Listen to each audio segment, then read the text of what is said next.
सत्संगत जी, प्यार से कहना धन निरंकार जी। प्रेमा ने बोला धन निरंकार जी। आज 58 निरंकारी संत समागम महाराष्ट्र का, हर जगह से आए संत भाव मन में भक्ति का लेके, और चाहे वो सुबह से ही इन मैदानों में बैठे सत्संग का समागम का आनंद ले रहे हैं, या अपने घरों में अपने गैजेट से स्क्रीन से जुड़ के, बात यही कि भक्त को तो हर समय इस निराकार की ही जरूरत है। इसी के भक्ति में चूर होने की बात, एक प्रायोरिटी हमेशा यही निराकार दातार, ये ईश्वर अल्लाह जिस नाम से भी पुकारें, और यही संदेश हमेशा से आया है किसी भी युग में। आज भी यही सबसे कीमती संदेश है कि इंसान जीते जी अपने जीवन को संवार ले, इस रोशनी इस सच्चाई से जुड़ जाए। चाहे सुबह वो जो स्वागत का समय, और उसमें भी अनेक झांकियों के रूप में देखा कि कैसे ये संदेश को, एक मानवता के नाम भी ये संदेश कि इस जीवन को, इस संसार को, चाहे वो सोशल रूप में, कैसे एक साफ सुथरे जल की एक डिपिक्शन, एक प्रकृति को गंदा कूड़ा करके ना गंदगी और बढ़ाने की बात, या फिर अन्य रूप में पेड़ लगाकर, ऐसे एक जो हमेशा से शिक्षा की बात रही, या फिर पीड़ित किसी के एक शरीर रूप में इलाज की बात इत्यादि। संतों ने तो हमेशा ऐसा ही चाहा कि ये एक सोशल लेवल पे भी और स्पिरिचुअल लेवल पे भी इंसान का जन्म हुआ है, तो फिर बस ये ग्रोथ हो, ये विस्तार हो। ये विस्तार सिर्फ एक भावनाओं की ही बात का नहीं, ये अंदर से बाहर की यात्रा, जो फिर एक, चाहे हम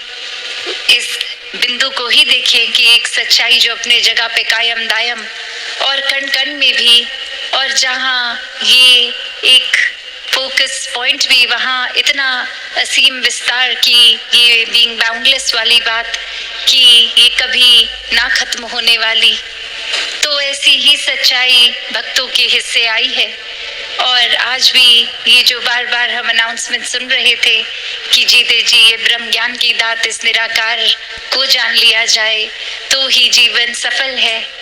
कभी भी संतों ने ये नहीं कहा कि अपनी सामाजिक पारिवारिक जो एक रिस्पॉन्सिबिलिटीज हैं, कर्तव्य हैं, उनको ना किया जाए, पर सिर्फ और सिर्फ अकेले होके भक्ति की जाए। नहीं, संतों ने यही समझाया है कि इस समाज, संसार का हिस्सा बनके घर परिवार में रहकर ही भक्ति की जाए। फिर वो चाहे कहीं पे भी किसी समय हम हैं, हम सड़क क्रॉस कर रहे हैं, किसी म्यूजियम में हैं, कामकाज में हैं, स्कूल में हैं, ये परमात्मा तो उतना ही हर जगह है। हर समय इसके साथ होते हुए जो भी कार्य कर रहे हैं वो किया जा सकता है। और सबसे पहले इसी को जानना है। इसी को जानकर ये जो बात है कि एक को जानो, एक को मानो, एक हो जाओ, एकला जाना एकला माना एकवा, कि कैसे एक संसार में जहाँ इस एक की ही बात होती है कि ये परमात्मा, चाहे अनगिनत नाम इसके, अनगिनत किसी ना किसी क्वालिटी से जोड़ दिया जाता है कि ये एक करुणा दया का सागर है, ये तो प्रेम का स्रोत है। ऐसे ना जाने कितनी ही खूबियों से एक पुकारा जाता है। ये कितने ही एक, जितने भी संसार में कण कण में ये है, तो वो फॉर्म भी हो गया और यही फॉर्मलेस भी है। तो कैसे हर जगह हर समय उपस्थित यही परमात्मा, यही सच्चाई है जो रात को भी है, सुबह भी है, कभी भी समय के पार वाली बात। और बाकी सच्चाइयाँ तो दुनिया की, कभी मौसमों में परिवर्तन आ जाती है, ये गर्मी से सर्दी, ह्यूमिडिटी, रोशनी, दिन रात, अनेकों ऐसी चीजें जो भी हमारी ये नजर देख सकती है, वो कभी ना कभी एक आजकल नहीं है, आज इस तरह है, कल आकार बदल जाएगा। अभी जैसे टेक्नोलॉजी की भी बात हो रही थी, जो आज से कुछ साल पहले जो गैजेट्स जैसे दिखते थे, आज उससे कितने अलग दिखते हैं। पहले अगर साधन कम थे, आज कहीं से कहीं ट्रैवल भी करना है तो अनगिनत रूप में जो पहुंचा जा सकता है। वैसे ही एक इंसान अगर संसार में आया और ये एक रूप धन का भी, एक अमीरी की और एक जीवन में आराम की जिंदगी, पर वो अपनी ही बलबूते अपनी मेहनत से किया गया और उसका फिर सदुपयोग किया गया।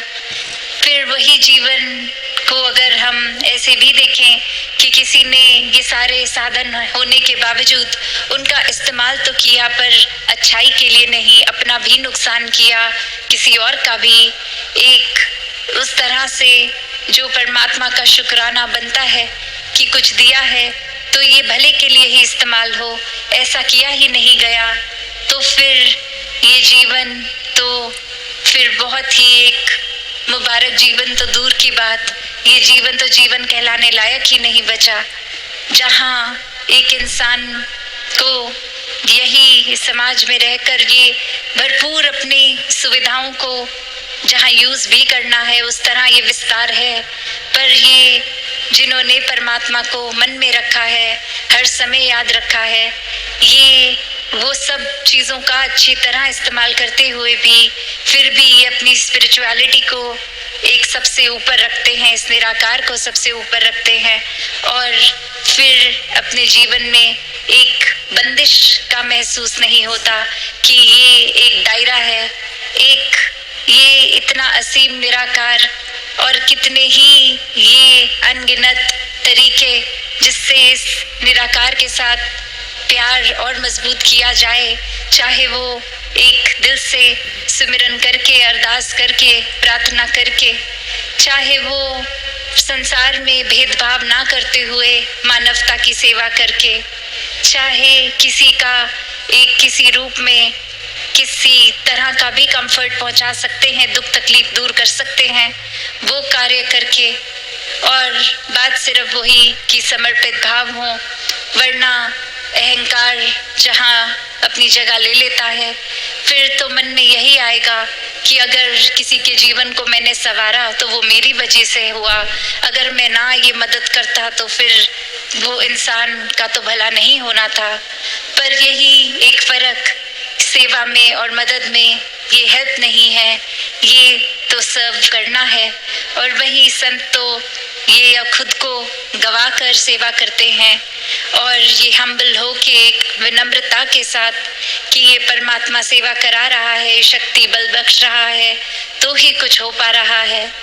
और फिर यही मन सत्संग करके भी इस दातार, इस निराकार के साथ वो अपना डीप कनेक्शन और मजबूत कर लेता है। और वहीं अगर सत्संग में भी आके एक ध्यान इधर उधर, या फिर सिर्फ इसीलिए आ रहा है कि कोई देख ले हम भी आते हैं सत्संग, या अक्सर छोटी छोटी चीज़ें कि किसी को देखा कि कोई जीवन में उपलब्धि मिल गई है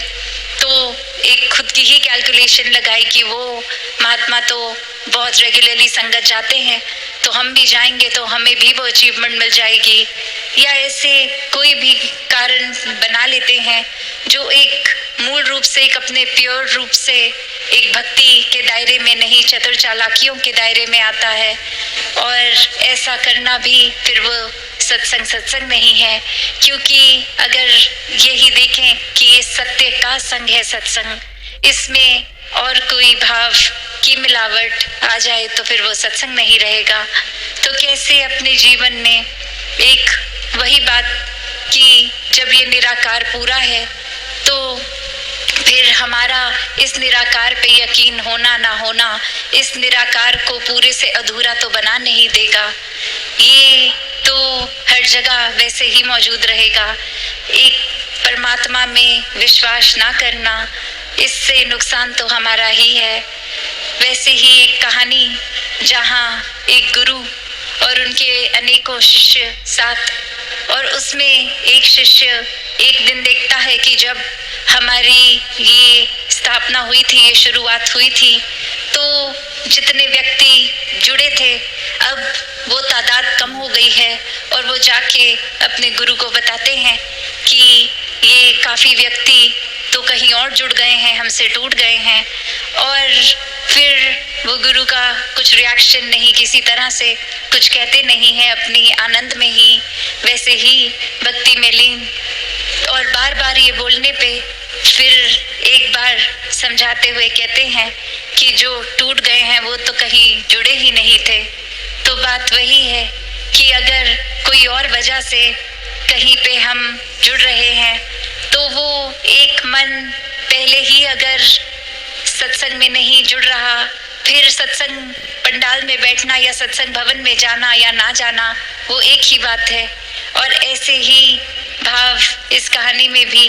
कि ये आस्था, ये विश्वास अगर है ही नहीं तो एक फिजिकली वहाँ पे होना या फिर वो एब्सेंट होना वो तो कोई फर्क पड़ता ही नहीं है। और ऐसे ही वो समझाते हैं कि ये कोई गिनती की बात थी ही नहीं, यहाँ तो ये क्वालिटी की बात है, क्वांटिटी की है ही नहीं।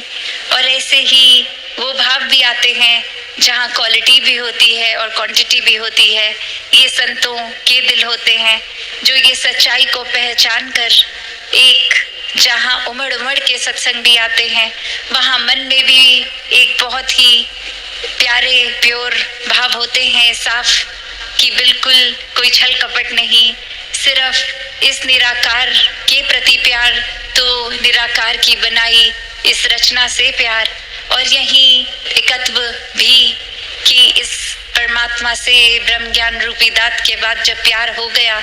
तो फिर कोई फर्क ही नहीं है, हम स्वयं प्यार बन गए, हर जगह प्यार ही प्यार है, प्यार बांट भी रहे हैं और वो एहसास भी नहीं है कि हम प्यार बांट रहे हैं। जिस तरह एक फूल अपनी महक बस देता ही जाता है, तो वो कोई खास एफर्ट नहीं है फूल का, वो तो उसी का गुण है, खुशबू तो वो बिखर रही है। तो बात यही कि फिर ये एक में खो के परमात्मा से मन हर एक से एक में खो गया। और ये एकत्व की बात यहाँ तो संतों ने हमेशा जैसे समझाया कि जीते जी इस परमात्मा का साथ कर लें। अक्सर ये विषय पे अगर चर्चा होती भी है तो ये दिमाग किसी न किसी और कारण को प्राथमिकता दे देता है कि अभी हम इस वजह से बिजी हैं, तो अभी तो ये परमात्मा को जानने की जरूरत नहीं है, अभी आयु छोटी है। तो बात वही ये जीवन के अनसर्टेनिटी की भी है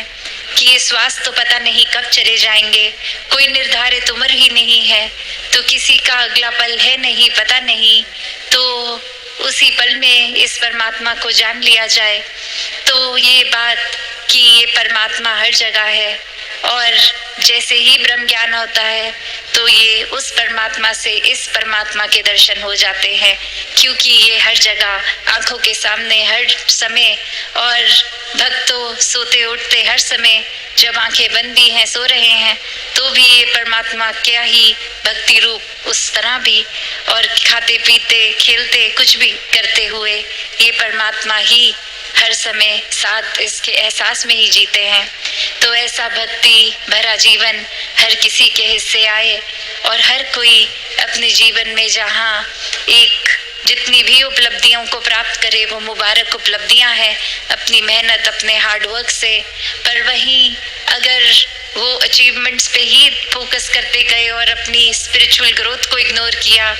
तो फिर जैसे इतिहास में काफ़ी उपलब्धियां जुड़ी हैं, एक हमारी भी जुड़ जाएगी, पर वो सिर्फ एक नाम ही बन जाएंगे। एक हमने पर्सनली कुछ गेन ही नहीं किया, जो ये इतना सुनहरा मौका था भी, जिसमें एक एक श्वास इस परमात्मा के रंग में रंग सकते थे, वो मौके को एक माया में ही उलझा के एक गवा दिया। तो हर कोई भक्ति में जीवन जिए, इस परमात्मा के दर्शन करके इसके रंग में रंग कर एक सेवा सिमरन सत्संग का सहारा लेते हुए ये निराकार को हर समय एक ध्यान में मन में बसाकर एक इसी तरह जीवन जिए जो भक्तों का रहा। और आज भी कितने इतिहास के भी भक्तों के नाम लिए गए और ये हम अपने जीवन में भी भक्तों को देखते हैं चाहे युग और टेक्नोलॉजी बदली, ये इस तरह विस्तार तो हुआ, पर ये भाव प्यार का, प्रेमा भक्ति का वही, ये विश्वास, ये श्रद्धा, ये संतों का जीवन तब भी प्रेरणादायक था। आज भी संत उस समय भी चेतन करते थे इंसान को कि जीते जी परमात्मा को प्राप्त कर लो। आज भी संत वही कर रहे हैं। तो ये भक्ति में हमें अपना विस्तार करना है, खुद पे फोकस करके इस तरह का जीवन हर कोई जीता चला जाए। सत्संगत जी।